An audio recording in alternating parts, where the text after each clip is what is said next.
अस्सलाम वालेकुम, ईद मुबारक। गुड मॉर्निंग एंड ईद मुबारक एवरीबॉडी। क्या हाल है आप लोगों का?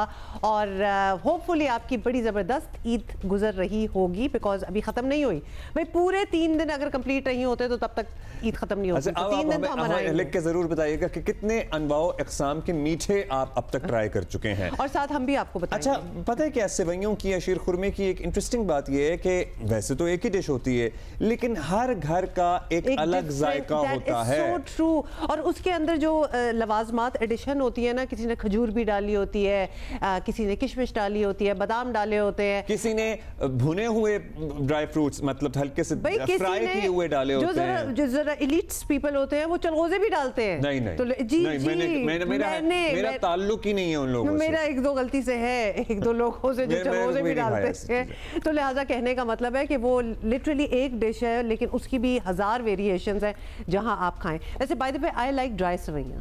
You like dry, जिसको हम सेवइयों का जर्दा भी कहते हैं। अच्छा ठीक है, ओके, आप कहते हैं सेवइयों का जर्दा। पता नहीं बाकी कोई कहते हैं कि नहीं कहता, लेकिन हाँ कहते हैं। I like that। अच्छा जी, तो होपफुली आपको हमारे पिछले 2 शोज जो हैं वो पसंद आए होंगे, क्योंकि सेवइयों का जर्दा आपको पता है कहाँ खाया था? पहले दिन ईद पे मुराद अली शाह साहब ने हमें जो सेवइयों का जर्दा खिलाया। हाँ एग्जैक्टली वही वाला। I like that। अच्छा, वो कैसा लगा आपको शो? बल्कि आप लोगों की बहुत हमें फीडबैक मिली and yes it was very different. We got you different guest और एक डिफरेंट सा फ्लेवर जो है ना, वरना पूरा साल तो चलता ही रहता है।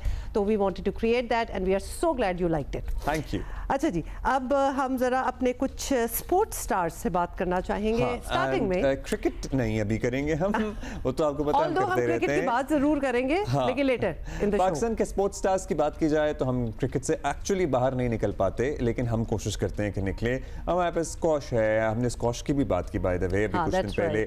हमारे पास हॉकी है, स्नूकर है, जैवलिन है अब तो, और एक ऐसा खेल जिसमें लगता है एक ही आदमी है जो बरसों से पाकिस्तान की पहचान बना हुआ है, और वो है हमारे सुपरस्टार टेनिस के असामुल हक। टेनिस के वाहिद सुपरस्टार हम इनको कहेंगे। असामुल हक हमारे साथ है। इनकी डबल्स रैंकिंग सुपर्ब है, और अभी जो हुआ है 2 हफ्ते पहले आपको बता दें, बिल्कुल 2 हफ्ते पहले ITF मास्टर्स टूर्नामेंट से भी गोल्ड मेडल लाए हैं अपने साथी अकील खान के साथ। जबरदस्त। ये हो गई जबरदस्त बात। और उन्होंने अपनी ट्वीट में भी, अपने एक्स पे पैगाम में भी इसको ईद का तोहफा कौम के लिए करार दिया था। पाकिस्तान टेनिस फेडरेशन के सदर भी हैं, एहसाम हमारे साथ हैं। एहसाम, ईद मुबारक। अस्सलाम वालेकुम, क्या हाल है आपका? Thank you for winning this gold. अस्सलाम वालेकुम। No, thank you so much. Assalamu alaikum. First of all, Eid Mubarak to both of you, to your team and to entire Pakistan and to all your viewers. And अल्लाह का बहुत करम है जी। हाँ, जो आपने कहा ट्वीट की बात की थी, I felt like it's a small gift for Eid for the nation. अल्लाह उसको कबूल फरमाए, by nation उसको कबूल फरमाए।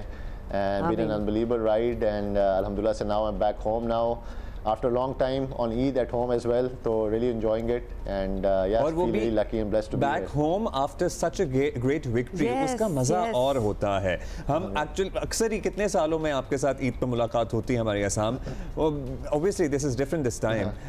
So please tell us about your journey। ये इतना बड़ी जीत, मतलब were you really hopeful कि हाँ जी इसमें तो हम निकाल ही लेंगे? मतलब there were twists and turns in the, are there twists and turns in the story? Were there ups and downs in the journey?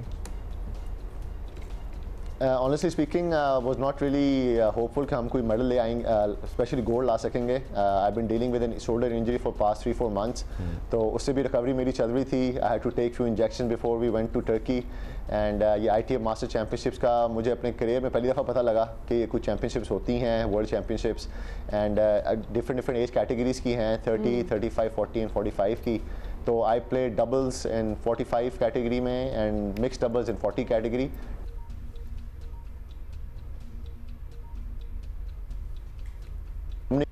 Medal के लिए हराया। Overall unbelievable experience, first of इस kind for myself and for Aqeel as well.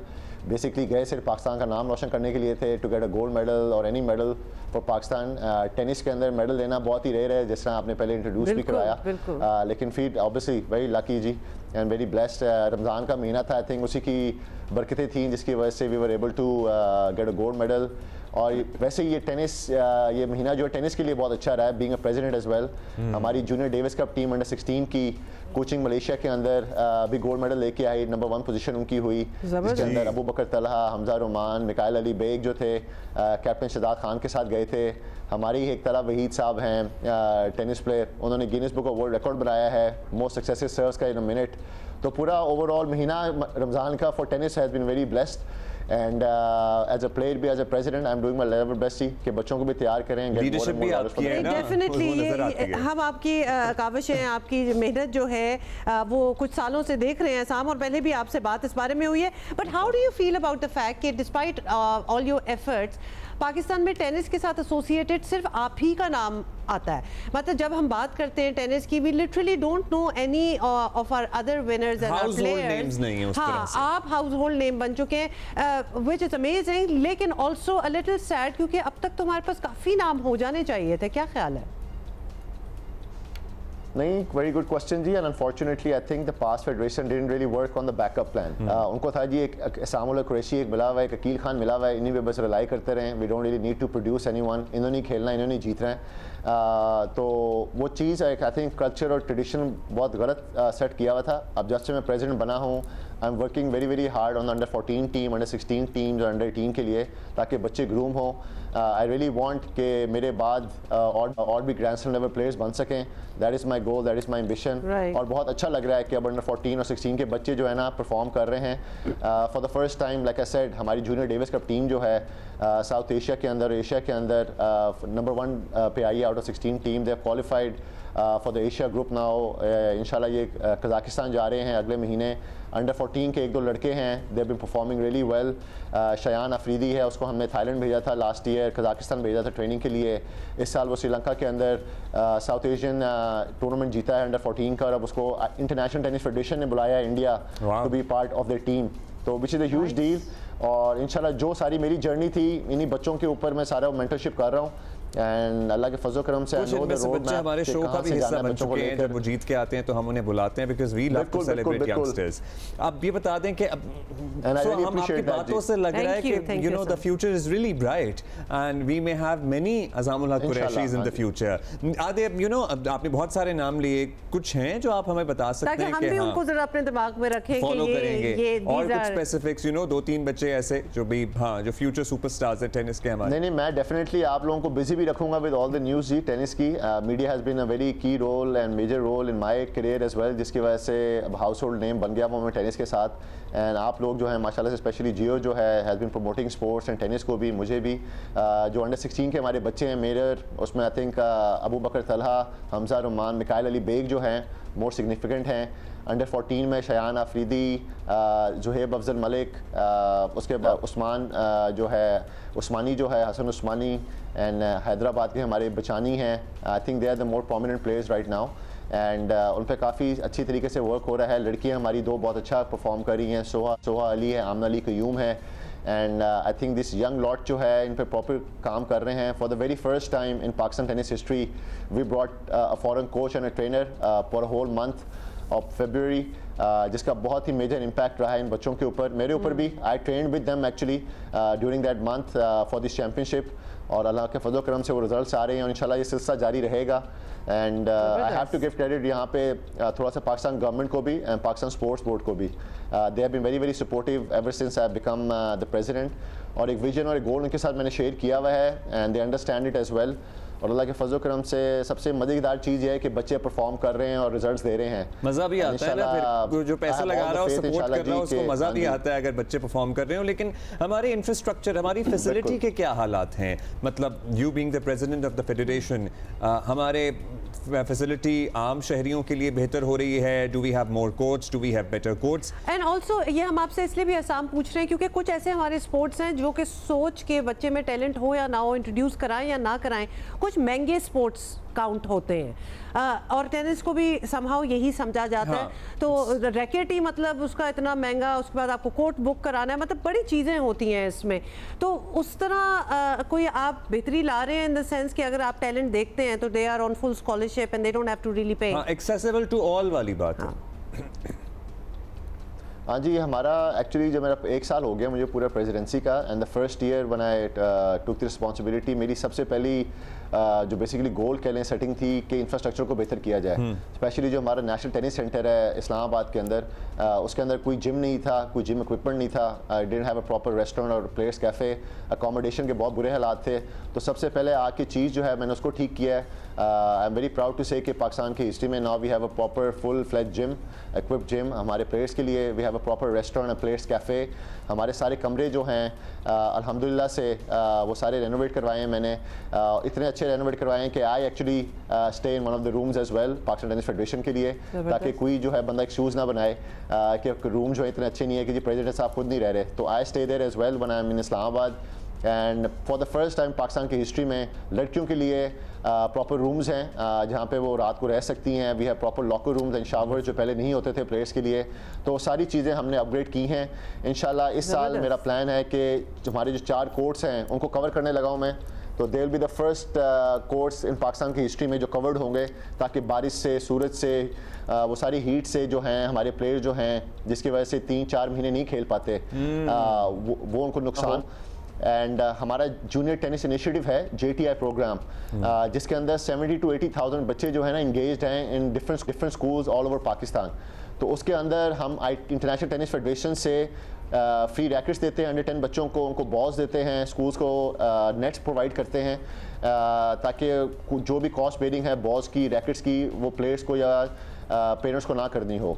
And Pakistan tennis federation में जो अच्छे talented बच्चे हैं, specially national level के top 4 under 12, 14, 16, 18, even man women के, सब की बोर्डिंग, लॉजिंग, खाना पीना फॉर फ्री है।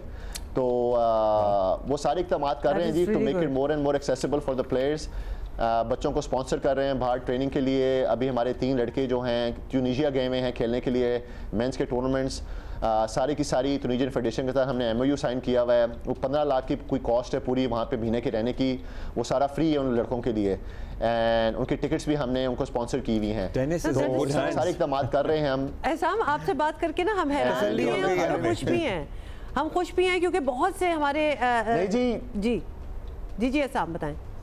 नहीं सॉरी मैं आपकी काट रहा हूँ। द थिंग इज के I went through all these hurdles. जब मैं ग्रो कर रहा था, I was growing up, I never had any government support, I never had any private sponsors. तो I understand कि चीज़ें कितनी difficult हैं पेरेंट्स के लिए भी and players के लिए भी। तो I can't say कि I can sponsor each and every kid in Pakistan, but I'm doing my level best। जितने से ज़्यादा हम through federation के through facilitate कर सकते हैं अपने players को, उतना करें।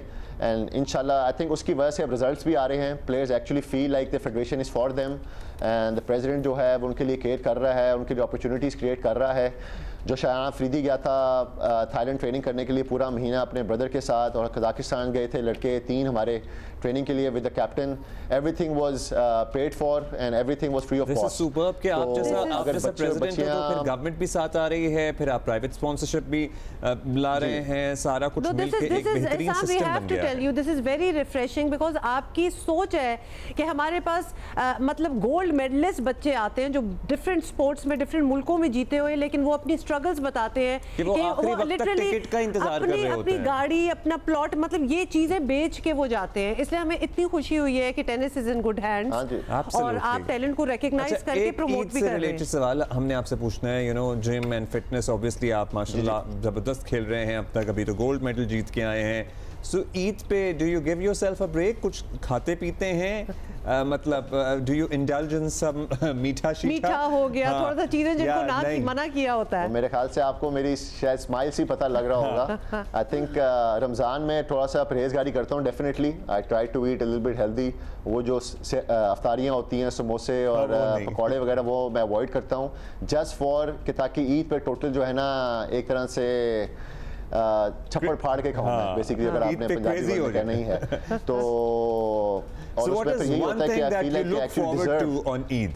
यस यस एब्सोल्युटली डिजर्विंग होता है। क्या चीज़ है जो आपकी बड़ी फेवरेट है? बचपन से लेके अभी तक एक ट्रेडिशन से कह लें आप, बचपन से अभी तक ईद की नमाज पढ़ के आके सबसे पहली चीज़ जो मुझे होती है वो घर में सवैयाँ होती हैं। I need to start the day, Eid का डे विद सवैयों के साथ। और उसके अलावा जो मेरी स्वीडिश है, जो मेरी फेवरेट डिश है, वो अम्मी को भी ऑब्वियसली पता ही है, वो गुड़ वाले चावल हैं। तो आई रियली क्रेव गुड़ वाले चावल एज वेल। एंड मेरे ख्याल से ये 2 डिशेज जो हैं घर पे होती हैं। And most of the Yeats तो मैंने मिस ही की हैं और बाहर ही होता था मैं, लेकिन अब जब भी घर पे होता हूँ तो आई मेक श्योर। मलाई के साथ खाते हैं या सादा गुड़? मलाई के साथ यार, नहीं मलाई के साथ ही खाने पड़ते हैं। बड़ा ही खुश कर दिया आपने तो। एक्चुअली ये हम सवैया बहुत हम मीठे की बातें कर रहे थे, लेकिन वाकई गुड़ वाले चावल मुझे भूल गए थे, जो कि बहुत अच्छे लगते हैं मलाई के साथ। जबरदस्त एहसाम, आपने तो हमें आइडिया भी दे दिया कि हमें क्या खाना चाहिए। हम तीनों हमें कोई इस वक्त स्क्रीन पे देखे ऐसा लगे, हमारे जहन में आ रहा है, हमारे चेहरों पे भी आ रहा है कि हमें कितना मीठा और शीर खुरमे पे उठ के हुए थे, चले मैंने गुड़ वाले चावल भी ऐड कर दिया। थैंक यू एहसाम, वैसे भी thank you for your time. आज के दिन आपने हमारे लिए टाइम निकाला है, and for your suggestion for the meetha as well, and for doing what you are doing for tennis in Pakistan. नहीं, थैंक यू। बस अपनी दुआ में याद रखें, and obviously we need your support media की, तो keep on supporting sports. Always there for you. आप बच्चे भेजते रहा करें हमारे पास। Thank you thank you thank you. I will जी इंशाल्लाह। थैंक यू एहसाम, ईद मुबारक। जबरदस्त। देखें कितनी खुशी होती है वाकई। हम कितने स्पोर्ट्स की बात करते हैं, लेकिन एक स्पोर्ट के बारे में जो हमने बात की है, बहुत कुछ पता लग गया आज तो।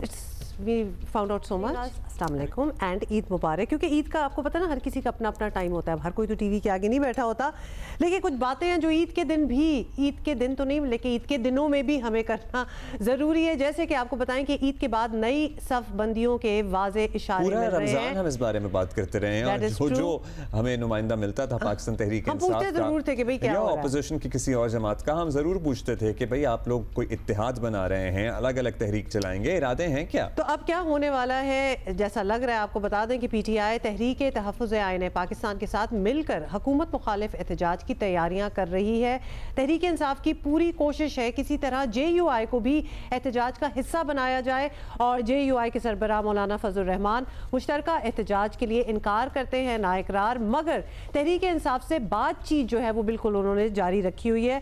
और अबाउट JUI ये भी आपको बता दें, उनका माजी बताता है कि मौलाना ने तय कर लिया तो सड़कों पर आना उनके लिए बिल्कुल मुश्किल नहीं है, तो बड़े आराम से आ भी सकते हैं। सर्टनली। दूसरी तरफ भाई हुकूमत पर एतमाद है कि इसने पाँव जमा लिए हैं, वो अब कहीं नहीं जाने वाली है। वज़ीर आज़म शहबाज शरीफ ने रवां माह हुकूमत का 1 साल पूरा होने पर किसी किस्म का स्कैंडल ना आने को अपनी हुकूमत की बड़ी कामयाबी करार दिया।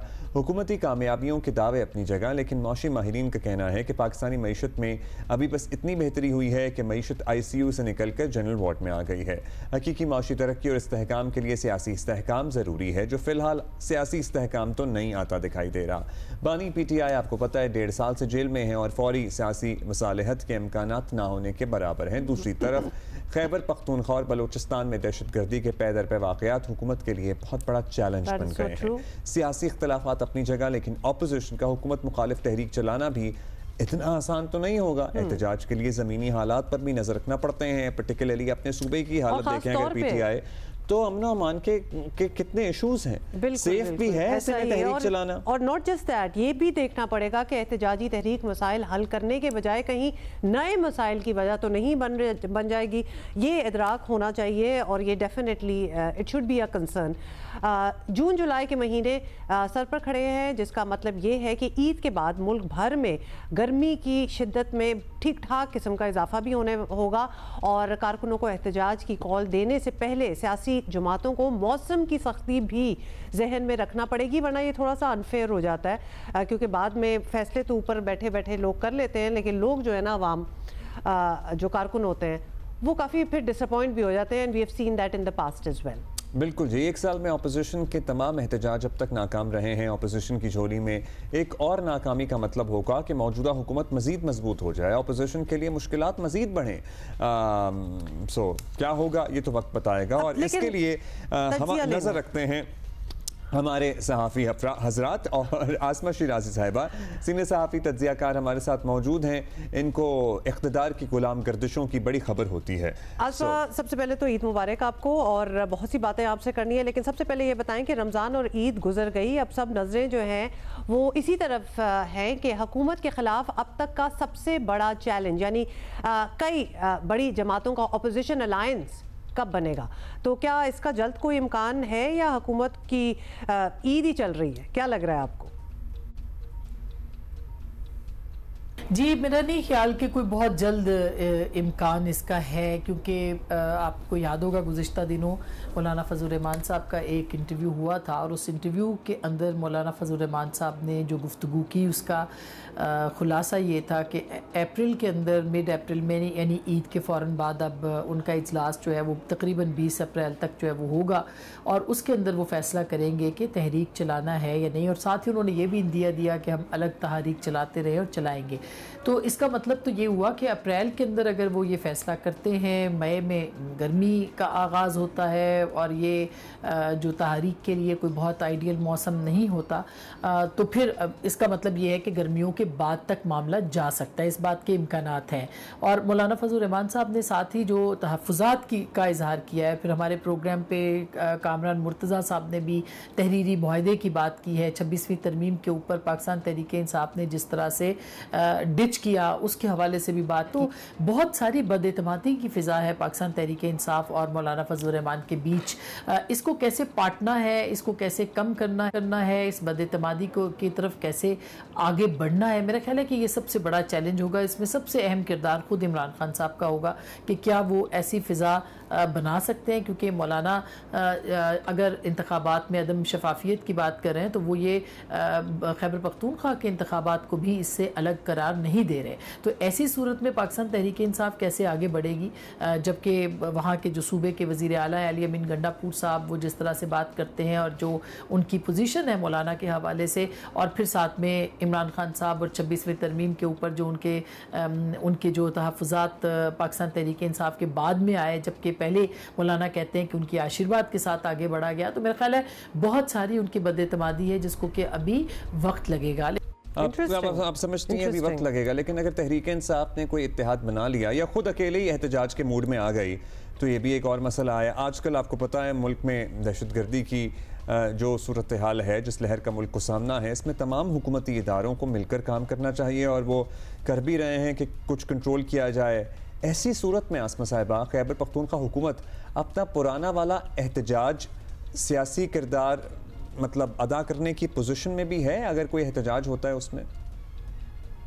मेरा नहीं ख्याल कि इस वक्त जो दहशतगर्दी की लहर है उसमें कोई भी उस तरह की एहतजाजी तहरीक शुरू कर सकेगा जो कि पहले हमें देखने को मिलती रही हैं, या कोई लॉन्ग मार्च हो सकेगा या कोई गो के इसमें कोई दो राय नहीं है कि पाकिस्तान की तमाम सियासी जमातों को ख़तरात लाहक हैं, सिवाय जो खैबर पख्तूनख्वा में पाकिस्तान तहरीक इंसाफ जो है उसको अभी तक हमें कोई उनको थ्रेट नज़र नहीं आता और अल्लाह करे कभी ना हो। लेकिन बाकी जमातें, ख़ास करके मौलाना की जमात जो है वो आपने देखा कि उलमाए देवबंद जो है वो टारगेट पे रहे हैं और गुज़िश्ता कुछ महीनों के अंदर उनके बहुत सारे उलमा जो हैं वो शहीद हो चुके हैं। इसी तरह से अकोड़ा खटक के अंदर जो मामलात हैं वो देखिए, फिर अफ़गानिस्तान के अंदर अब जो नई एक मामलात शुरू हुए हैं ख़ास करके दाइश के ख़ात्मे के लिए, और उसमें अमेरिका का किरदार भी नज़र आ रहा है, उसमें पाकिस्तान का किरदार भी हो सकता है आने वाले दिनों में नज़र आए और मिलके कोई आगे बढ़ सके, कोई ऐसी अपॉर्चुनिटी बन सकती है। तो मुझे नहीं लगता कि सरेदस्त इस दहशतगर्दी की लहर में कोई भी सियासी जमात जो है वो बहुत आज़ादाना तौर पर जो है वो तहरीक चला सकेगी। होपफुली ऐसा ही हो, क्योंकि ये definitely it has to be kept in mind के मुल्क के अदरवाइज हालात क्या हैं, तो इसमें और मजीद मौका ना दिया जाए। आसमा ये भी बताइएगा, बज़ाहिर तो हुकूमत को बाहर से कोई ख़तरा नहीं, लेकिन हुकूमत के अंदर के हालात भी कुछ अजीब से ही हैं। अब बजट की तैयारी का वक्त आ चुका है, तो पीपल्स पार्टी और MQM दोनों के अपने कुछ एजेंडाज हैं, तो क्या आपको लग रहा है कि शहबाज शरीफ जो हैं वो सब मैनेज करेंगे या इत्तेहादी जो हैं वो टफ टाइम दे सकते हैं?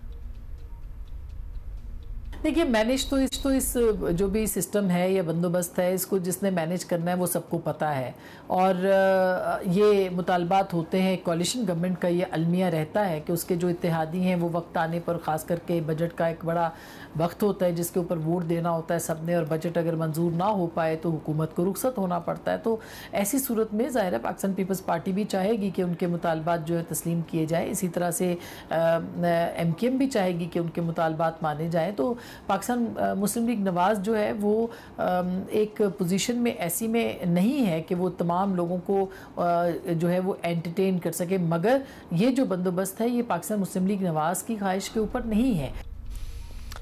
Interesting perspective, Asma. Thank you शुक्रिया for आपका। being with us. अनीद में time मुबारक once निकाला। again। अच्छा जी, एक और अभी perspective आगे लेंगे। बढ़ेंगे हाँ, और एक और बिल्कुल। पर्सपेक्टिव लेते हैं। और भट्टी साहब आपको पता है बड़ा धूम मचा रहे हैं इनके पॉडकास्ट आजकल, सो इनसे बात करते हैं। भट्टी साहब, thank you for your time sir, Eid मुबारक। उम्मीद है सबकी तरह आपकी ईद भी अच्छी गुजरी होगी, अगर कुछ और है तो प्लीज़ हमसे शेयर कीजिए। अब हम आपसे जानना चाहेंगे कि अब सबकी तरह क्या आपको भी इंतज़ार है कि अपोजिशन का जो ग्रैंड इत्तेहाद है, हुकूमत गिराने के लिए ग्रैंड अलायंस है, ये स्कीम बस आने वाली है? बात मेरे प्यारो आपने की, ईद ईद ईद अब कहाँ रह गई है? गुर्बत, महंगाई, बेरोज़गारी, अगर अपने मुल्क में देखें तो चारों तरफ दुख ही दुख फैले हुए हैं। और अगर बैरूनी दुनिया में देखें, मकबूजा कश्मीर, गज़ा, शाम, लबनान, यमन, क्या करें? और 2.25 अरब के करीब हम मुसलमान हैं, 54 के 56 मुल्क हैं, उम्मत मुसलमा, और आगे हालत ये है। जहाँ तक ग्रैंड अलायंस की बात है, ग्रैंड अलायंस कोई नहीं बनना, हल्की हल्की ढोलकी पर चीज़ें जारी रहेंगी। पाकिस्तान तहरीक इंसाफ हवाओं के दूसरी रुख पर है और उसे ही सारा ये म्यूज़िक फेस करना पड़ेगा। ने ईद का एलिमेंट हल्की हल्की ढोलकी से ही डाल दिया भट्टी साहब। चलें आगे चलते हैं। ये बताएं कि तहरीक इंसाफ को एहतजाज, मुकदमात वाले काम तो ऑब्वियसली करना ही है, लेकिन उनकी ये ज़रूरत भी किसी से ढकी छुपी नहीं कि उन्हें ताकतवर हलकों से सियासी स्पेस मिले। इमरान खान की ख्वाहिश हो ना हो, ज़रूरत तो डेफिनेटली ये है। तो क्या वो ये बात समझते हैं? मेरे भाई, जब तक शहबाज शरीफ साहब हैं, 1 पेज की सहूलत किसी और को नहीं मिल सकती। अब तो शहबाज शरीफ, इस मेरे थोड़े को बहुत ज़्यादा समझिएगा, जब तक शहबाज शरीफ हैं, नवाज शरीफ साहब की भी जगह नहीं बन सकती। शहबाज शरीफ साहब के पास जो फ़न है, उसमें अगर किसी ने 1 पेज की सहूलत लेनी है तो 2nd नंबर पे ही लेनी है, फर्स्ट पे शहबाज शरीफ साहब ही रहेंगे।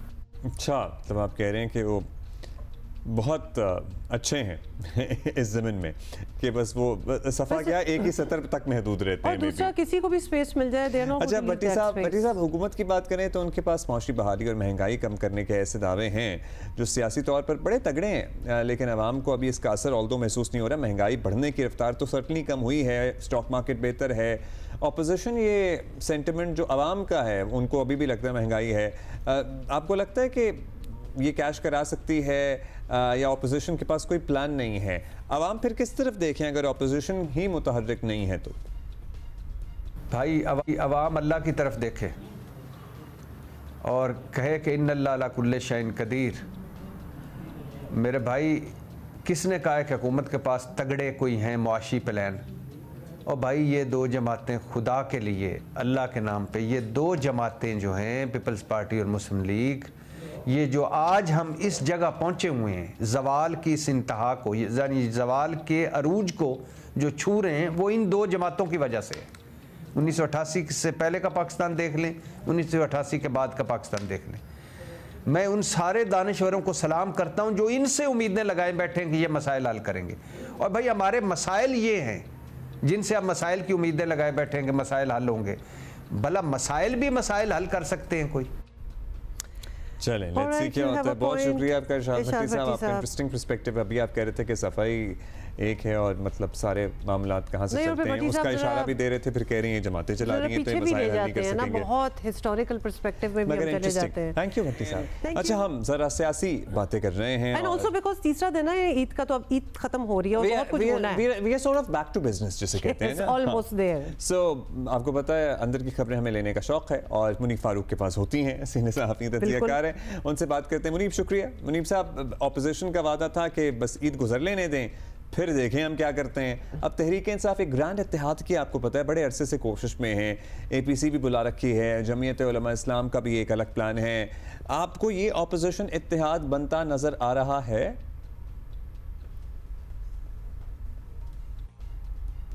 बहुत शुक्रिया उमर अब्दुल्ला। देखिए, कोशिश तो है अपोजिशन जमातों की, मौलाना फजल रहमान साहब की, सब की, कि वो एक ऐसा अलायंस बनाएं जो हुकूमत को बहुत ज़्यादा बड़ा झटका दे और ऐसी सूरत हाल पैदा कर दे, सड़क इतनी गर्म हो जाए या एहतजाज ऐसा हो कि हुकूमत मजबूर हो जाए, ये निज़ाम मजबूर हो जाए, पाकिस्तान की इस्टेब्लिशमेंट मजबूर हो जाए कि वो इस अपोजिशन अलायंस के साथ गुफ्तगू करे।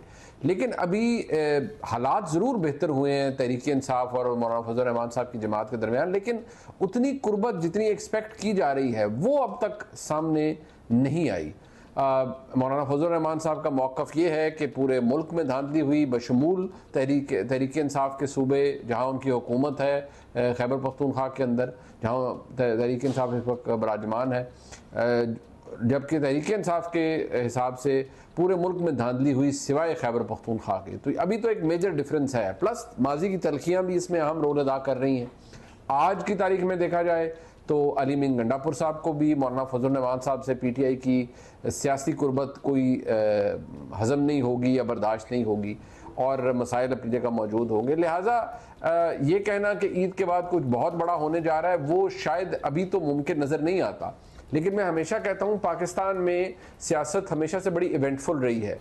कुछ हो जाए, एकदम कुछ ऐसा हो जाए जिससे हालात बदल जाएं, तो उसके बारे में तो कुछ नहीं कहा जा सकता। That is so true, आपने बिल्कुल सही बात की। मुनीब, ये भी बताएं कि आगे बढ़ने के लिए इस्टेब्लिशमेंट से तहरीक इंसाफ के ताल्लुकात ठीक हों, ये पार्टी की ज़रूरत है, लेकिन कुछ मोहतात होकर बात करें तो ये पाकिस्तान की ज़रूरत भी है, क्योंकि जैसा चल रहा है कोई खुशगवार माहौल तो ऑब्वियसली ओवरऑल नहीं है।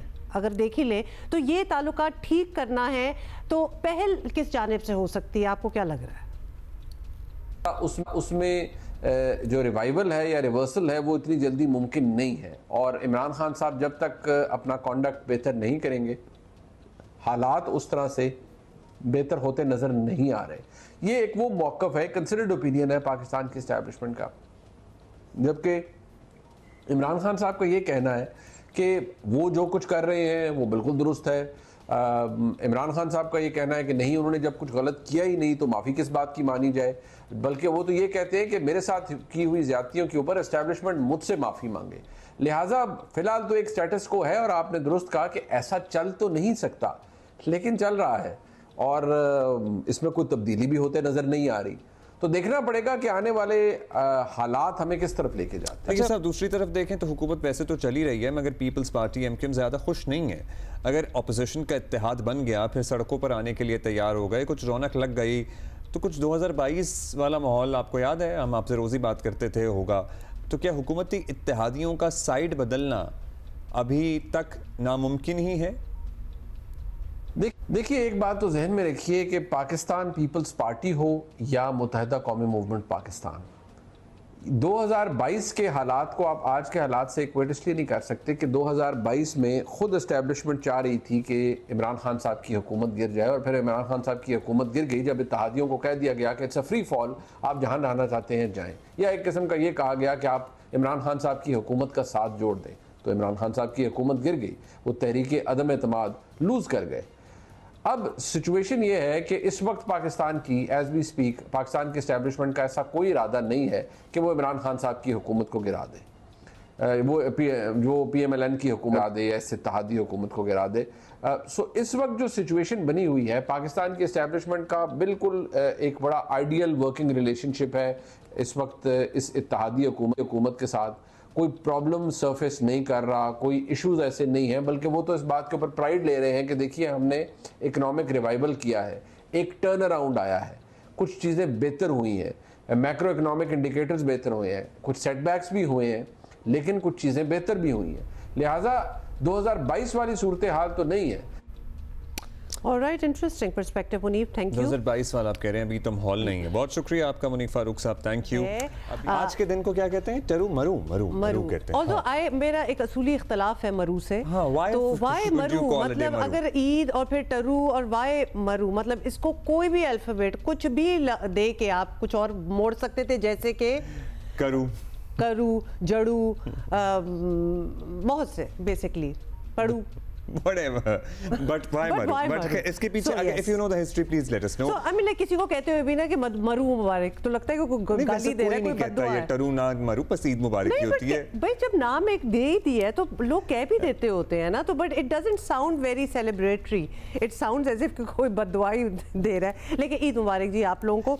अच्छा जी, क्रिकेट की तो हम बात करते ही रहते हैं, आपको पता है ज़रा मायूस भी हैं क्रिकेट फैंस, लेकिन पाकिस्तान सुपर लीग का सर्टनली इंतज़ार करते रहे हैं और कर रहे हैं, और ये इंतज़ार अब बस चंद दिनों में ख़त्म होने वाला है।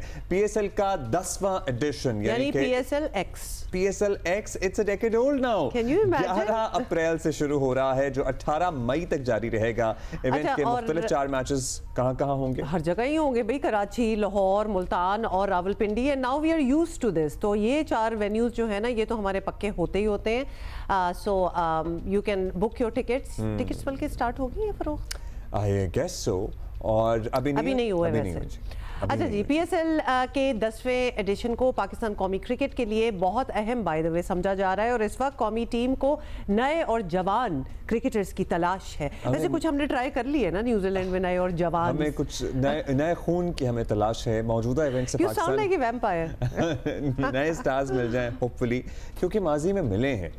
इस वक्त आपको पता है बदकिस्मती से पाकिस्तान क्रिकेट के कई खिलाड़ी, बल्कि सीनियर खिलाड़ी अपनी फॉर्म खो चुके हैं। PSL का 10वां एडिशन उनकी फॉर्म बहाल करने का जरिया भी बन सकता है, और PSL को कामयाब बनाने में फ्रेंचाइजेस का बहुत अहम किरदार होता है। और हमारी अपनी फ्रेंचाइज लाहौर कलंदर, उसको तो आपको पता है हमें जब मौका मिलता है we talk about it, we want to promote it, और बरमला ढिटाई के साथ क्या, बिकॉज ओवर द इयर्स, अब देखें अब 10 साल हो गए हैं अगर PSL को, तो ओवर द इयर्स हमने इनको ओवर एंड बियॉन्ड जाते हुए देखा है। So Lahore Qalandars of course it's a winning team, और PSL भी ये जीत चुकी है। However they are so much more than just the cricket team, because ये बाकी स्पोर्ट्स को भी बहुत प्रमोट करते हैं। ऑल ईयर इन लोग की एक्टिविटीज चलती रहती, they are very involve I would say. तो सिर्फ वो जाके गेम जीतना इज नॉट देयर पैग, ये और भी बहुत कुछ करना चाहते हैं, और पिछले 10 सालों से कर रहे हैं। इनका एक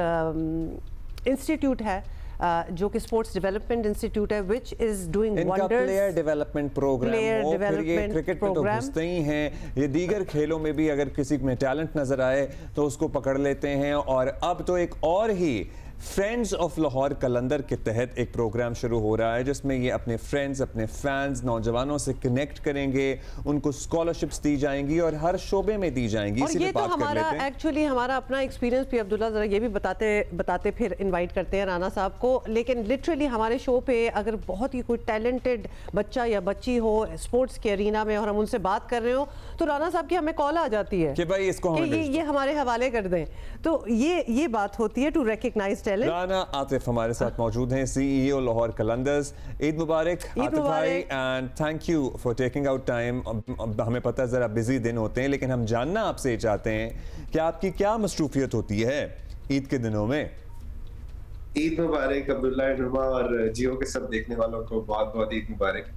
अभी आप बात कर रहे थे ईद, तरू और मरू की ना, तो मेरे ज़हन में ये आया कि मरू को मरू इसलिए कहते हैं कि बंदा खा खा के मर चुका हो। ये बहुत ही अच्छी डिस्क्रिप्शन दी है ये अच्छा है। ये बिल्कुल आपने, लगता है ये एक तजुर्बा भी रहा है आपका, या कोई आंखों देखा हाल है।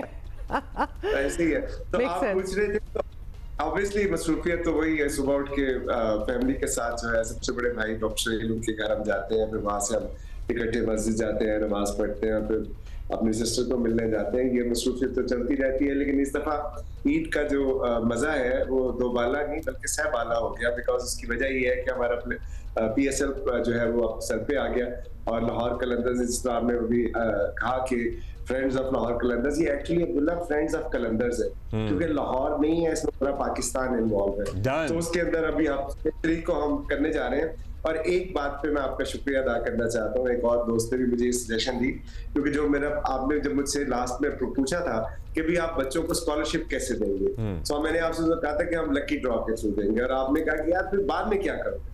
तो उसको हमने थोड़ा सा मोल्ड किया है।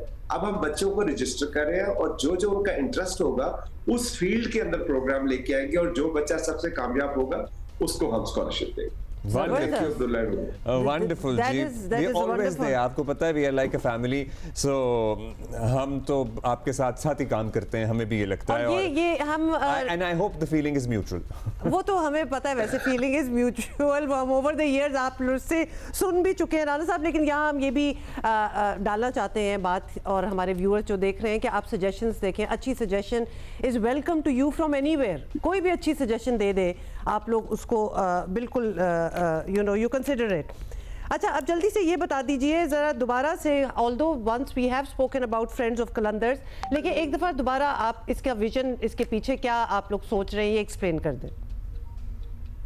देखिए, इसका मकसद जो है वो ऑब्वियसली जब हमने PSL की फ्रेंचाइज ली थी, लाहौर टीम जो बाय की थी, तो उसमें हमारा पर्पस यही था कि पाकिस्तान के बेआबाद मैदानों को आबाद करना और पाकिस्तान के नौजवानों को एक प्लेटफॉर्म देना। तो हमने सक्सेसफुली, आपने देखा कि 6.5 लाख से ज्यादा प्लेयर डेवलपमेंट के तहत हमने बच्चों के ट्रायल किए, जिसमें बहुत से सितारे उभर के सामने आए जो आज पाकिस्तान को भी सर्व कर रहे हैं।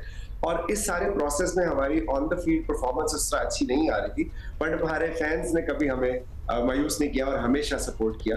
सो पहला डेकेड हमने क्रिकेट के उभरते हुए सितारों के नाम किया। अब आने वाला जो डेकेड है वो हम पाकिस्तान की यूथ के अंदर जो जहां जहां टैलेंट छुपा हुआ है अक्रॉस बोर्ड, उसको उजागर करने जा रहे हैं। तो ये 10 साल हमने म्यूजिक के नाम, हॉकी के नाम, फुटबॉल के नाम, सिंगिंग के नाम, जिस तरह का टैलेंट पाकिस्तान के अंदर है उसको हम उजागर कर रहे हैं। We are looking forward कि आप हमें और बहुत सारे सुपरस्टार्स देंगे, लेकिन let's come back to cricket now because I think that should be your primary job। ठीक है, तुमने कह दिया बीच में अब्दुल्ला ने। हाँ, और हम जो हैं, क्योंकि हमें इस वक्त अशद ज़रूरत है आतिफ भाई, यू नो, हम फ्रेश ब्लड की बात करते हैं, नए चेहरों की बात करते हैं, नए टैलेंट की बात करते हैं, ठीक है, जो हमारे एग्जिस्टिंग करंट प्लेयर्स हैं, हमें उनसे बहुत प्यार हैं, हमारे लिए वो सर आंखों पे हैं, लेकिन they have been issues and the issues are not going away. So what do you think, आप लोग, who should we look out for in this season from Lahore कलंदर के, हाँ जी, बहुत कोई स्पार्क है जो कि आग लगा सकती है चिंगारी? देखिए अब्दुल्ला, आपने कहा कि हमारा प्राइमरी रिस्पॉन्सिबिलिटी तो टीम का खेलना है, वो खेलती है। जो हमने प्लेयर डेवलपमेंट प्रोग्राम शुरू किया वो हमने अपनी वालदा के नाम पे कौसर राना ट्रस्ट जो बनाया हुआ है उसके तहत हमने CSR के तहत प्रोग्राम शुरू किया। सो जो आपने बात की, कभी 4 ऐसे नए हीरे हमने डाले हैं, जिसमें एक अभी सलमान जो है मिर्जा, वो उसने नेशनल T20 कप में फाइनल में अपनी टीम लाहौर ब्लूज को जिताया भी है, 4 विकेटें ली है, और वो हमारे प्लेयर डेवलपमेंट प्रोग्राम से है। इसी तरह मोमिन कमर है, नईम है, और एक और हमारे वो है आज़िफ है। अच्छा, अब ये तो बात है जो यंग रॉ टैलेंट है, बट इसको ग्रूम होने में टाइम लगता है, शोकेस करते हैं। हमारा जो एग्जिस्टिंग टैलेंट है जो कि अनफॉर्चुनेटली परफॉर्म नहीं कर पा रहा, हमें उसके लिए जानने की जरूरत है कि क्या हो गया इस टीम को, जो कि 2021 क्या लगता है आपको, क्या लगता है आपको, व्हाट हैपेंड? तो भाई, मुझे लगता है कि it's an environment, you create the environment and you will get the best out of the talent. जिस तरह आपके जियो की एक स्टूडियो है, जियो की एक एनवायरनमेंट है, वो जो एनवायरनमेंट है वो आप लोगों का आपको बेस्ट देती है। अब अगर वो एनवायरनमेंट खुदा न खास्ता किसी तरह खराब हो जाए, तो दैट डजंट मीन कि आप में और रोमा में स्किल खत्म हो गई है। मतलब उसका मतलब ये हो सकता है कि प्रॉब्लम कहीं और लाई कर रही है, तो जिसको हमें आइडेंटिफाई करने की जरूरत है। तो आपको लगता है ओवर द इयर्स, आप obviously you are sitting you know in this business, in this industry, आपको भी तो एनवायरनमेंट बदलता हुआ नजर आया होगा। Would you like to pinpoint कि क्या एग्जैक्टली चीज है जो बदली है और जिसको it needs to be streamline? खराब हो गया या चेंज हो गया? चले, हाँ, चेंज। देखिए बातें करना बहुत आसान होता है, obviously you have to walk the talk. तो आप अभी आने वाले PSL के सीजन में आप देख लेंगे कि यही एनवायरनमेंट जब चेंज होगी, तो यही लड़के और यही जो हमारे प्लेयर्स हैं कि आपको अच्छी परफॉर्मेंसेस देते नजर आएंगे। राणा साहब शायद उसमें, आपका लेकिन राणा साहब लास्ट सीजन अच्छा नहीं गया था, आपका एनवायरनमेंट तो वैसा ही था, आपका भी तो लास्ट सीजन नहीं अच्छा गया था। में भी राणा साहब वो लेवल ऑफ प्रेशर नहीं होता। उसकी रीजन है, उसकी रीजन ये है कि लास्ट सीजन में अगर आपको याद होगा कि पहले मैच से कबल जो है वो हारिस का जो सेंट्रल कॉन्ट्रैक्ट था वो सस्पेंड कर दिया गया, डेविड वीजे पहले मैच में इंजर्ड हो गया, फखर आउट ऑफ फॉर्म था, और हमारे जो यंग प्लेयर थे, राशिद खान तो चले एक फैक्टर था ना, हमारे यंग प्लेयर थे, जहांदार खान था, सलमान फयाज था, एहसन भट्टी था, हमने उनको अपॉर्चुनिटी दी। अनफॉर्चुनेटली वो अपॉर्चुनिटी वो ग्रैब नहीं कर सके, बट उसके बावजूद हम 5 मैच ऐसे खेले जो फाइनल ओवर तक गए और 3 मैच लास्ट बॉल फिनिश थे। So could have been anybody's game. So आप यही बात है ना कि अब्दुल्ला हम डरते नहीं है इस बात से कि यार अगर हमने मौका दिया तो मौका दिया। शुरू में आपको याद है आपने 2 कंसेक्यूटिव टूर्नामेंट जीते, उससे पहले हारते ही थे। मतलब हमारी टीम है, हमें पता है तो हम कैसे सहते थे वो। लेकिन वो भी कमाल की बात है, चलो हमने जो सहना था आप बड़ी जबरदस्त उसको मैनेज, और हमें आपको देख के हिम्मत होती थी, आपको पता है। अब्दुल्ला एक चीज और ऐड कर दूं, मुझे याद है कि आकिब जवेद सेकंड उसमें सीजन में हमारे पास आए, सो आकिब भाई पे बहुत ज्यादा बैशिंग होती थी, तनकीद होती थी। मेरा ख्याल है कि लिबर्टी में जुलूस भी निकला उनके खिलाफ, और मेरे अपने सारे करीबी लोग कहते थे कि जब तक आप आकिब भाई को नहीं फारिग करेंगे आप टूर्नामेंट नहीं जीत सकते। और मैं उनको एक बात कहता था कि it's not about personalities, it's about process. जिस प्रोसेस पे मैं चल रहा हूँ इसमें हमें जीत मिलेगी। और आपने देखा कि 4-6 साल इतनी बैशिंग के बावजूद ना सिर्फ हम जीते बल्कि बैक टू बैक जीते। तो इम्पोर्टेंट क्या था? प्रोसेस इम्पोर्टेंट था। That is right. तो अडॉप्ट कर ले तो हम जीतने तक जाएंगे। अच्छा, तो फिर इस साल के लिए PSL X की तैयारी के हवाले से आप बता दें, how confident are you? Although ये सवाल शायद हमें आपसे नहीं पूछना चाहिए बिकॉज आप जीत रहे हो या हार रहे हो आप लोग कॉन्फिडेंट बहुत होते हैं and you are full of life still and you don't even mind losing. ये कमाल की बात है, ये किसी टीम में एक्चुअली नहीं है, एवरीबडी विल एग्री। लेकिन अपने प्रोस्पेक्ट्स बताएं जरा इस साल के हवाले से। देखिए इस साल के हवाले से जो हमारे नाकिद हैं वो भी ये कह रहे हैं कि बड़ी बैलेंस टीम बनी है। देखिए it's not a one man show, ये एक टीम गेम है, 11 प्लेयर खेलते हैं और ऑब्वियसली बेंच स्ट्रेंथ भी आपकी इंपॉर्टेंट होती है कि जिस तरह लास्ट सीजन का मैंने आपको जिक्र किया कि हमें इंजरीज होगी, कोई अनएक्सपेक्टेड आउट ऑफ फॉर्म हो गए, लेकिन हमारे पास अनफॉर्चुनेटली बेंच स्ट्रेंथ में वो थी नहीं कि जिनको हम रिप्लेस कर सके। तो इस दफा हमने लाइक फॉर लाइक जो है वो कोशिश की है कि उसको लें। और दूसरी एक और इम्पोर्टेंट बात आपको बताता चलूं कि हमेशा से हम ये बात करते आए हैं कि जब हमारा प्लेयर डेवलपमेंट प्रोग्राम का बच्चा हमारा कैप्टन होगा, जो कि शाहीन शाह अफरीदी की सूरत में है लंडी कोतल से, और वो जो हमारा इमर्जिंग है वो भी हमारे प्लेयर डेवलपमेंट प्रोग्राम से होगा, जो कि जमान खान था चक सवारी से, और मैचेस प्ले ऑफ लाहौर में होंगे। तो लाहौरियों से ट्रॉफी लेके जाना मुश्किल काम है। तो इस दफा हिस्ट्री अपने आप को रिपीट करने जा रही है कि फिर शाहीन शाह अफरीदी कप्तान है और मोमिन और इंशाल्लाह। अच्छा जरा गानों के बारे में बता दें आप, आपके एक कॉलीग हैं अली तरीन, वो कहते हैं कि यार हर दफ़ा आधे गाने जो PCB है वो एक मिडिल एज सिंगर को दे देता है और हमारी तो रिजर्वेशंस थी, तो आपकी भी रिजर्वेशंस थी, आपको लगता है कि नए लोगों से गाने गवाने चाहिए PSL और भी इसका लाहौर कलंदर के एंथम के हवाले से भी बता दें इस साल के? देखिए अली भाई का अपना पॉइंट ऑफ व्यू है, मैं तो ये समझता हूँ कि आपको जो बेस्ट ऑफ द बेस्ट है वो होना चाहिए, और मैं समझता हूँ सलमान नसीब ने जिस खूबसूरती से अभी तक इसको मैनेज किया जो PSL के हेड है, और जो गाना वो लेके आए हैं वो मेरा ख्याल है आज तक के जितने गाने हैं मुझे सबसे ज्यादा वो पसंद है। So you don't agree with Ali Tareen there? नहीं मतलब देखिए ना बात ये है कि जब आप किसी यंग टैलेंट को लाते हैं तो PSL is not the platform. उसके लिए आप, मैं आ रहा हूँ ना सिंगर डेवलपमेंट प्रोग्राम के साथ, तो यू नेवर नो अगले आने वाले सालों में आपका यंग बच्चा जो है interesting and clever. How nice, we are looking forward to actually everything you do, क्योंकि हमें पता होता है कि आप हाफ हार्टेड कुछ भी नहीं करेंगे, so you know you will put in your everything. फ्रेंचाइजों की और फ्रेंचाइज मालिकान की दोस्तियां होती हैं आपस में बहुत ज्यादा। तो आप who is the closest in all the franchises to you?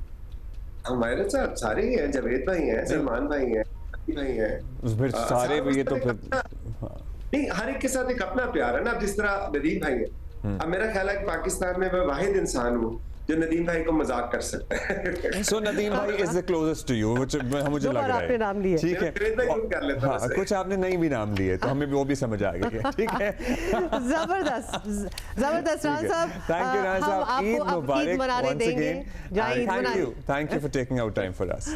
Eid मुबारक, टेक केयर। देखिए हमेशा बड़ी कैंडिड बातें होती हैं जब any one of the Rana brothers हमारे साथ होते हैं, लेकिन एक क्लोजनेस है हमारी वैसे भी through out the years, over the years. 10 साल हो गए हैं भाई, आई स्टिल कांट बिलीव के, और याद भी है कि PSL जब स्टार्ट हुआ था तो क्या लेवल ऑफ एक्साइटमेंट थी, and they have managed to maintain that, so that is good. अच्छा जी, इस साल दुनिया में एक बड़ी तब्दीली आई है। व्हाइट हाउस में डोनाल्ड ट्रंप की वापसी एक ऐसा इवेंट था जिसने पूरी दुनिया पर अपने असर जो हैं वो छोड़े हैं, और ये सिलसिला रुक नहीं रहा। अमेरिका की पॉलिसी में एक बड़ा शिफ्ट है, और वो सिर्फ अपने मुखालफिन के लिए ही नहीं बल्कि अपने इत्तेहादियों के लिए भी जो है ना वो साथ चलने की बड़ी कड़ी शराइत लेकर आया है। और पाकिस्तान के लिए जी एक शुक्रिया आया। और आपको पता है ये बड़ा इंपॉर्टेंट था क्योंकि जहां उनके अपने दोस्तों के लिए कुछ अच्छे सेंटिमेंट्स नहीं आ रहे हैं, वहां पाकिस्तान के साथ ताल्लुकात लेकिन बहुत कोई आइडियल नहीं थे। आया और उसके साथ सफरी पाबंदियों की बात भी हुई। बिल्कुल, वीजा हुसूल में मुश्किलात के इशारे भी आए, जिससे मुताल्लिक इसी माह बहुत कुछ वाज़ेह हो जाएगा। फिर अफगानिस्तान है, ईरान है, रूस, यूक्रेन और सबसे अहम ये कि गजा में जंगबंदी का खात्मा। लेकिन जो हुआ वो आपके सामने है। लिटरली ऐसा लग रहा था कि जो जंगबंदी हुई थी उसका बदला 3 गुना करके चुकाया गया। बिल्कुल ऐसा ही, आप सही कह रहे हैं। तो क्या हम आने वाले दिनों में कुछ नए ब्लॉक, कुछ पुरानी सर्द जंग वाली सूरत हाल जो है, वो सिचुएशन जो है वो बनती देख रहे हैं कि नहीं? तो ये we need to find all of this out और इन सवालों के जवाब तलाश करने की कोशिश हम करेंगे। किसके साथ? सीनियर सफारतकार डॉक्टर मलीहा लोधी हमारे साथ हैं। माहिर हैं। बहुत शुक्रिया डॉक्टर साहब। डॉक्टर साहब ईद मुबारक। डॉक्टर साहबा, जाहिर है ईद तो है और रिवायती फेस्टिविटी तो है, लेकिन अगर हम हमारी तवज्जो थोड़ी सी भी चला जाए ना जो गज़ा में हुआ है रमज़ान के महीने में, मतलब आप ईद बकरा ईद तो दूर, आप खाना पीना भूल जाते हैं कुछ देर के लिए। कोई अल्फाज नहीं हैं जो बयान किए जा सकते हों। ट्रंप आए थे तो ज़रा उम्मीद हुई थी कि कुछ बेहतर होंगे सूरत हाल, कुछ देर के लिए सीज़ फायर हुआ भी, लेकिन अब तो पहले से भी बुरे हाल आते हैं। आपको क्या लगता है? और जारियत बिल्कुल टोटली जारी है, बल्कि मोर सो देन बिफोर। ये कंट्रोल में आने वाली है सिचुएशन या नहीं? देखें, सदर ट्रंप ने तो इजरायली हुकूमत को खुली छुट्टी दे दी है, उनको ब्लैंक चेक मिल गया है। अब वो जो मर्जी वो कर रहे हैं, ना सिर्फ गाज़ा में जहाँ पर आप सूरत हाल जिस तरह से आपने बयान की, मैं समझती हूँ कि वाकई अल्फाज ही नहीं है कि इंसान कैसे रिएक्ट करे, हार्ट ब्रेकिंग। लेकिन साथ साथ उन्होंने वेस्ट बैंक में जो असॉल्ट कर रहे हैं, फौजी असॉल्ट, जहाँ लोगों को बेघर कर रहे हैं, वहाँ पर भी अरेस्ट हो रहे हैं, वहाँ भी वायलेंस हो रही है। तो इससे तो यही लगता है कि ट्रंप का जो फोकस है अब वो वहाँ से हट गया है, यूक्रेन पे है। और जहाँ तक गाज़ा का ताल्लुक है, मैं समझती हूँ कि उसने, लगता तो यही है कि इजराइल पे ही छोड़ दिया है कि वही कोई यानी कि कोई आउटकम आप कह लीजिए मुसल्लत करेगा। लेकिन देखें, रेजिस्टेंस उनको तब भी मिलती रहेगी, ये इतना आसान नहीं होता।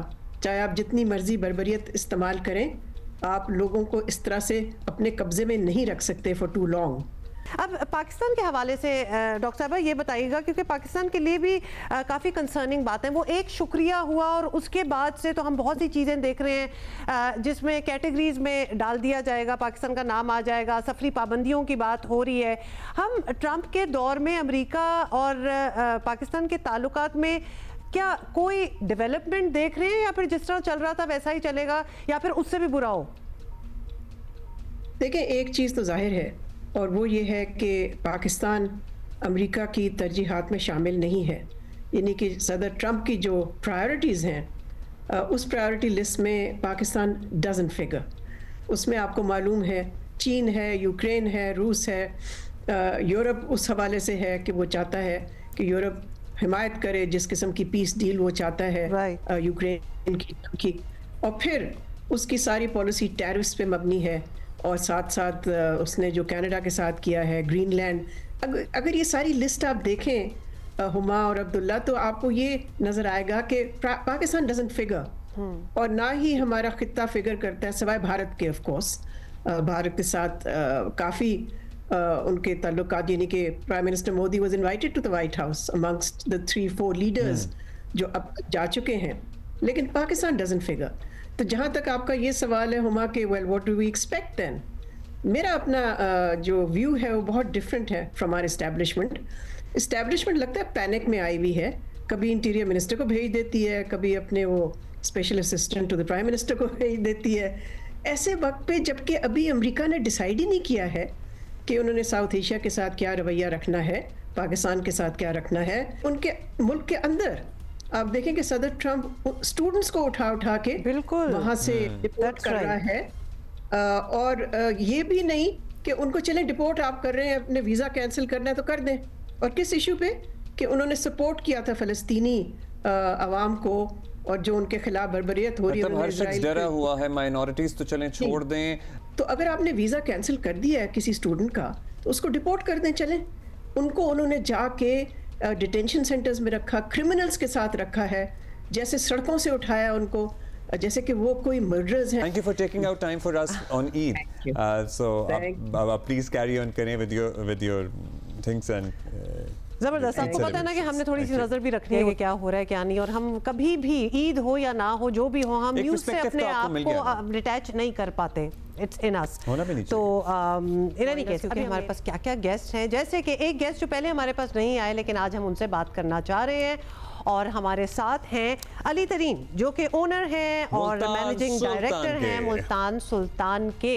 कैसे हैं आप अली? बड़ी इनकी चीजें और इनकी जो स्टेटमेंट्स खबरें भी हमें बड़ी अच्छी लगती हैं, आती रहती हैं। बहुत शुक्रिया अली, आपने ईद के दिन हमारे लिए टाइम निकाला है। सबसे पहले तो हम आपसे एक क्रिटिक लेना चाहते हैं क्योंकि हम बड़े इन्वेस्टेड होते हैं जब भी PSL हो या फॉर दैट मैटर कोई भी टूर्नामेंट हो उसकी ट्रॉफी में हम बड़े इंटरेस्टेड होते हैं। तो PSL X की ट्रॉफी भी हमारे पास 1-2 हफ्ते पहले आई और हमें बड़ी अच्छी लगी। हम आपसे पूछना चाहते हैं कि आपको कैसी लगी? ये वाली अच्छी थी, इससे पहले वाली?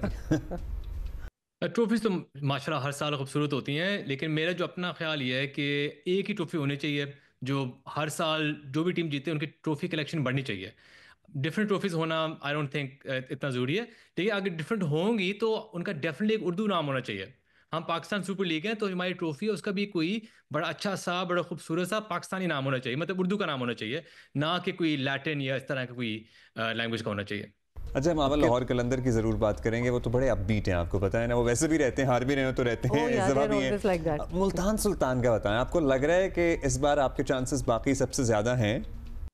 देखिए, लाहौर कलंदर के तो हम सब फैन हैं, मैं खुद भी लाहौर कलंदर का फ़ैन हूँ, तो अच्छी बात है कि वो अपबीट हैं और मैं दुआ करता हूँ वो भी फाइनल में पहुँचे हमारी तरह इस साल। मुल्तान तो माशाल्लाह पिछले 4 साल से 4 फाइनल खेले, तो माशाल्लाह वी ऑलवेज अपबीट। आप देखेंगे इस साल भी हम फाइनल पहुँचे इंशाल्लाह, और इस दफ़ा फाइनल में पहुँच के हम जीतेंगे इंशाल्लाह।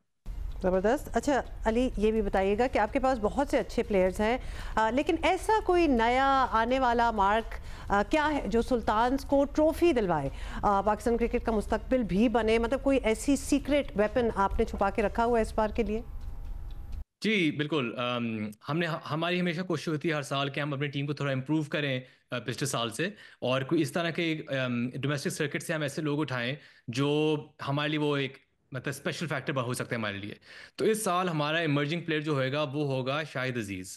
शाहिद अजीज़ एक यंग फास्ट बॉलर है जिसके यॉर्कर, बाउंसर, रिवर्स स्विंग भी बड़ी अच्छी करता है, और ये ऐसा बॉलर है जिससे हम काफ़ी तकरीबन कोई 10-11 महीनों से उसके साथ काम कर रहे हैं। तो हमने जब पावर हिटिंग कैंप की थी वहाँ भी उसने वो लोधरा कैंप आया था, और ना सिर्फ उसकी बॉलिंग अच्छी है लेकिन उसकी पावर हिटिंग बहुत अच्छी है। तो आई थिंक शाहिद अजीज़ वो होगा जो हमें ज़्यादा बैलेंस भी देगा बैटिंग में भी, और वो मिडिल ओवर में जो हमें चाहिए ना एक यंग फास्ट बॉलर का, अग्रेसिव फास्ट बॉलर का रोल, आई थिंक वो अदा करेगा, और वो हमारे लिए बड़ा अच्छा प्लेयर होगा इस साल। अच्छा अली भाई, ये बार पहली बार ही हो रहा है कि हमारा विंडो जो है ना वो ओवरलैप कर रहा है PSL और IPL का। इसकी वजह से इंटरनेशनल खिलाड़ियों की कुछ दस्तयाब ऑप्शंस पर भी असर पड़ा है। इसके बावजूद आपको लगता है कि मतलूबा बैलेंस मिल गया है मुल्तान सुल्तान को? देखिए बिल्कुल आइडियल तो नहीं है IPL के साथ ओवरलैप करना, क्योंकि ऑब्वियसली सबसे बड़ी टूर्नामेंट होती है। हर प्लेयर चाहता है कि वो हर प्लेयर, हर स्टाफ मेंबर, हर कोच वो डेफिनेटली IPL प्रेफर करता है। एक टाइम था जब हम काफ़ी क्लोज थे IPL और PSL, लेकिन ऐसा ऐसा IPL काफ़ी आगे चला गया, हम जहाँ थे हम वहीं खड़े रहे, और इसकी वजह से ये हुआ है कि बाकी टीमें भी आ गई हैं, मतलब बाकी लीग्स आ गई हैं। साउथ अफ्रीका लीग आ गई है, बांग्लादेश लीग बहुत पॉपुलर हो गई है, IL T20 शुरू हो गई है दुबई में, तो काफ़ी कंपटीशन हो गई है। लेकिन आई थिंक हमारी तरफ से PCB की तरफ से भी अच्छा फैसला था कि बनस्बत कि हम कम्पीट करें 4-5 टूर्नामेंट्स के साथ, हम एक ही टूर्नामेंट के साथ कम्पीट करें जो है IPL। तो उससे क्या हो रहा है कि जो भी प्लेयर वहाँ पिक नहीं होता वो हमारे लिए फुल अवेलेबल होता है। वो नहीं होता कि जी पार्शियल अवेलेबल है पहले 3 मैच के लिए, आखिरी 3 मैच मिस करे, कोई प्लेयर की और टूर्नामेंट में वेट करे, वो नॉकआउट हो फिर वो आए, वो बहुत ज़्यादा खिचड़ी थी। तो आई थिंक सिंप्लीफाई हो गया है कि भी सारे प्लेयर हमारे फुल टाइम अवेलेबल है और एक ही विंडो में हो रहा है। तो I think this is the best decision we could do given the circumstances. ये बातें तो हो गई, लेकिन एक और सवाल जो हम आपसे करना चाहते हैं, आपके कप्तान हैं मोहम्मद रिजवान जो कि इंटरनेशनल जिम्मेदारियां जो हैं वो निभा कर पहुँचेंगे, तो थोड़ा ऑब्वियसली थके भी होंगे, इंसान थक जाता है। क्या उन पर ही बोझ डालेंगे या उन्हें रिलैक्सेशन का कोई टाइम देंगे, किसी और को प्राइम रिस्पॉन्सिबिलिटी देंगे, किस तरह होगा? मोहम्मद रिजवान माशाल्लाह is one of the if not the best captain in Pakistan. जिस तरीके से वो अपने प्लेयर्स को कॉन्फिडेंस देते हैं, जिस तरीके से वो कोचेस के साथ इंगेज करते हैं, एनालिस्ट के साथ इंगेज करते हैं, हर किसी से मशवरा लेते हैं और फिर उनकी इन्फॉर्मेशन के साथ एक बेहतरीन स्ट्रैटेजी बनाते हैं, एक बड़ी पॉजिटिव अप्रोच से खेलते हैं, तो हम बहुत ज़्यादा खुशकिस्मत हैं कि मोहम्मद रिजवान हमारे कैप्टन है। और जैसे वो आए थे कैप्टन बने थे मुल्तान सुल्तान के, तब भी हमारे फॉर्चून चेंज हुए थे और माशाल्लाह हमारे इतना सक्सेसफुल रन बने कि हमने 4 साल में 4 फाइनल खेले हैं। तो मुझे बिल्कुल उम्मीद है कि वो रिफ्रेश आएंगे, क्योंकि मुल्तान सुल्तान का एनवायरनमेंट ही बहुत पॉजिटिव है, बहुत एक विनिंग माइंडसेट है हमारा। तो इस इन्वायरमेंट में आके ना सिर्फ कैप्टन लेकिन हमारे तमाम प्लेयर आके बहुत रिलैक्स फील करते हैं, बहुत कॉन्फिडेंट फील करते हैं और हमेशा अच्छा परफॉर्म करते हैं। अच्छा अली भाई, इसी से जुड़ा एक सवाल ये भी है, कुछ दिन पहले क्रिकेटर्स की आलमी एसोसिएशन ने आईसीसी से डिमांड की थी कि इंटरनेशनल मैचेस कम करें, लीग क्रिकेट को स्पेस ज़्यादा दी जाए। इसमें आप भी ज़ाहिर एक स्टेक होल्डर हैं, what do you think of this? देखिए एज ए क्रिकेट फ़ैन भी अगर आप देखें कि जो बायलैटरल सीरीज़ होती हैं उनका उतना अब रोल या इम्पोर्टेंस नहीं रही क्रिकेट के सर्किट पे। अब लोग ज़्यादा देखते हैं जो अपनी वो टीम सपोर्ट करते हैं, वो पाकिस्तान में हो, आईपीएल हो, 100 में क्यों ना हो, अब ज़्यादा लोग ना एक पर्सनल टीम को सपोर्ट करते हैं बनस्बत के इंटरनेशनल सीरीज़ को देख रहे होते हैं, बिकॉज अब उतनी वो ख़ास ज़रूरत नहीं रही। अक्सर पहले होता था कि जो इंटरनेशनल स्टार्स हैं वो आपको सिर्फ नज़र आते ही थे ड्यूरिंग बायलैटरल सीरीज़, लेकिन अब क्योंकि तमाम दुनिया के स्टार्स हर टूर्नामेंट में अवेलेबल होते हैं, तो आप कोई भी टूर्नामेंट देखें आपको स्टार प्लेयर नजर आएंगे।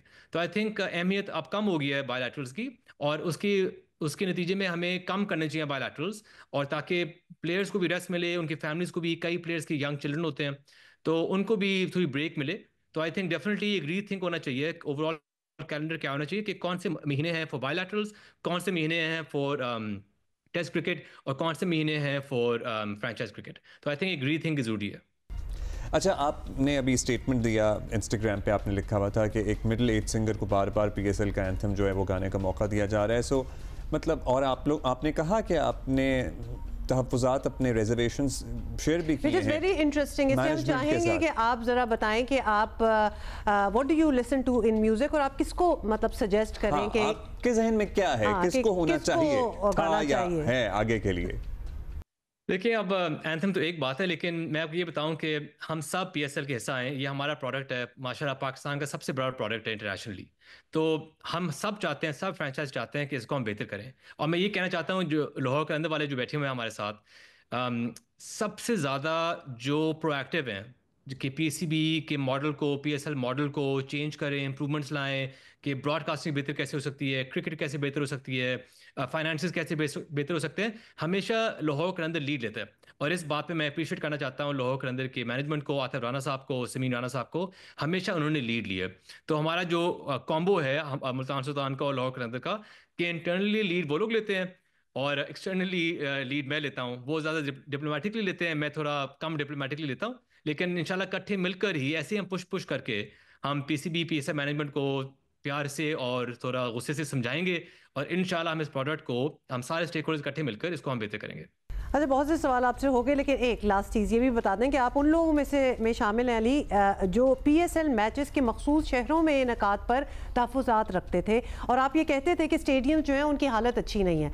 तो अब तो बहुत कुछ बदल गया है, तो आप मुतमईन हैं? मैं बहुत ज़्यादा शुक्रगुजार हूँ पीसीबी मैनेजमेंट का कि इतने सालों बाद उन्होंने इन्वेस्टमेंट की है इन द स्टेडियम्स। और नकवी साहब की ये बहुत बड़ी बात है कि उन्होंने इतने सालों बाद वाहिद आए चेयरमैन, उन्होंने फैसला किया है कि जो पैसे हम कलेक्ट करते रहते हैं उनको हम खर्च करेंगे ताकि क्रिकेट प्लेयर्स का और क्रिकेट फैंस का एक्सपीरियंस बेहतर हो।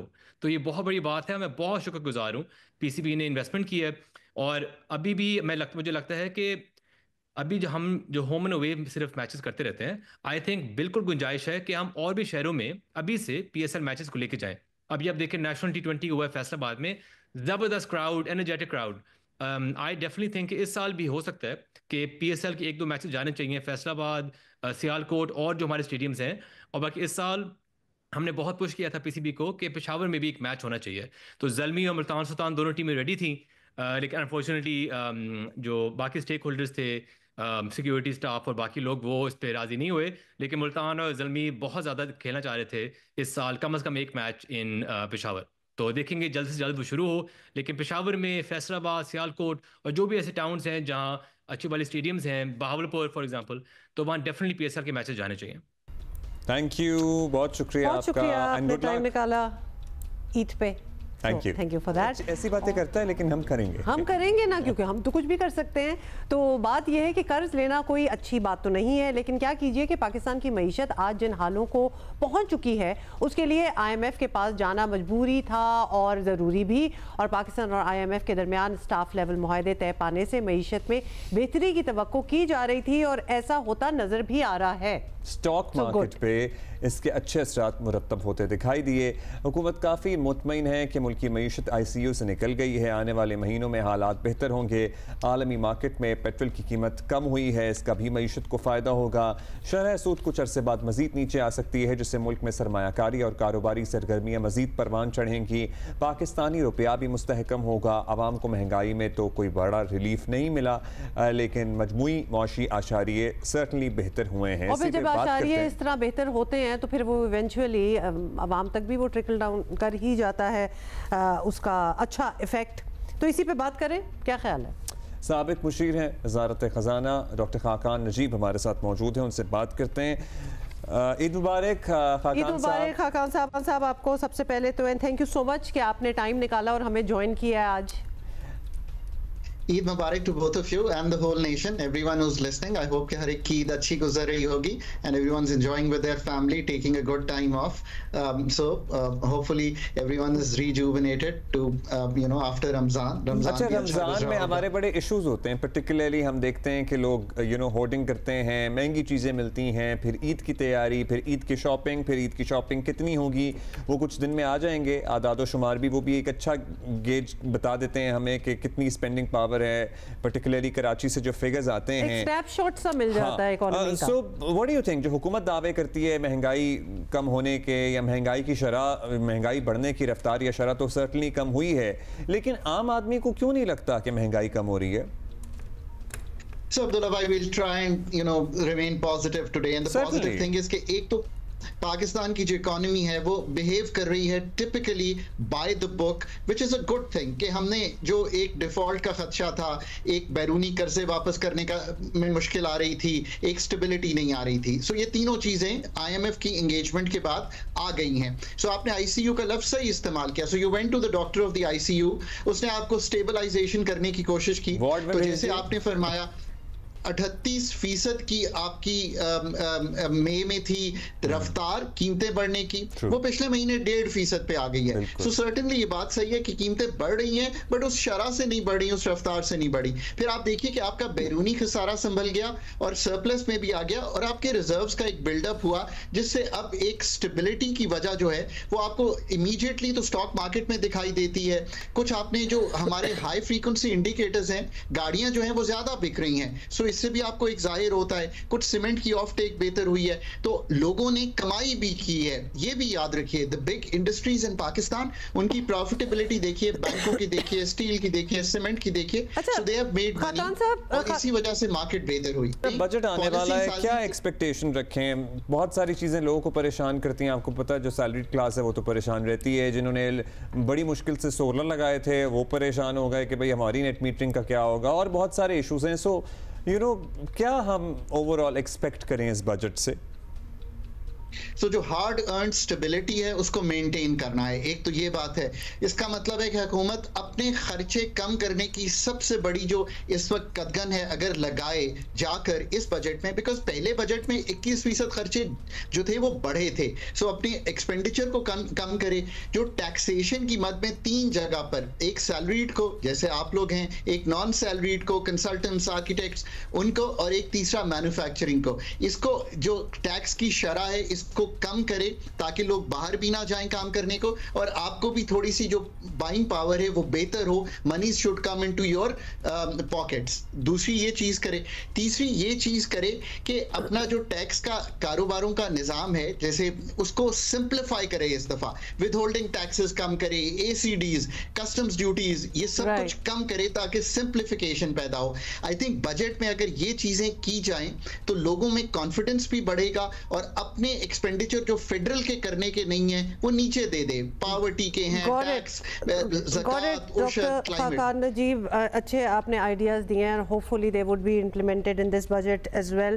सो मच वंस अगेन, आपने अपना कीमती वक्त निकाला ईद वाले दिन, because we really wanted to talk about it. मतलब ये एक इशू रहता है हमारे शो पे, तो हमने कहा आपसे बात ज़रूर हो।